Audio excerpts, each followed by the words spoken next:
Hi friends, ఇక్కడ చూస్తున్నటువంటి ఈ డాగ్ బెల్జియం మాస్టిఫ్. ఎక్కువగా ఫార్మ్స్లో పెంచడానికి అనుకూలంగా ఉంటుంది. ఇది ఎక్కువ సెక్యూరిటీ రీజన్స్, హంటింగ్కి ఉపయోగపడుతుంది. ఈ డాగ్ పెంచేటప్పుడు ఖచ్చితంగా వీటికి కోళ్ళని అలవాటు చేయాలి, లేకపోతే ఇది కోళ్ళను వేటాడేస్తుంది.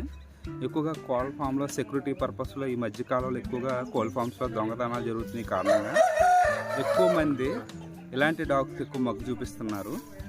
ఇది చాలా పవర్ఫుల్ డాగ్. ఇది బెల్జియం మాస్టిఫ్.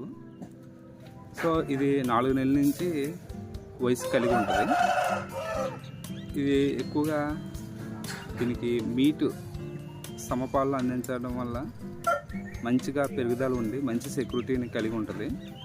సో ఇది కరెక్ట్గా దీనికి మనం కెనైన్ పార్వా రాకుండా ఇలాంటిదప్పుడు వ్యాక్సిన్ వేసుకోగలిగితే ఇది ఎలాంటి వ్యాధులకు గురి కాకుండా ఈ డాగ్స్ని బాగా పెంచడానికి అవకాశం ఉంటుంది.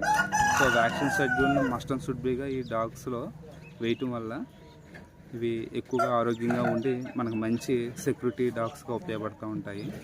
సో ఫ్రెండ్స్, రేపటి నుంచి మీకు ఈ డాగ్స్ గురించి ఫుడ్ ఎలా టేక్ చేయాలి, గ్రూమింగ్ ఎలా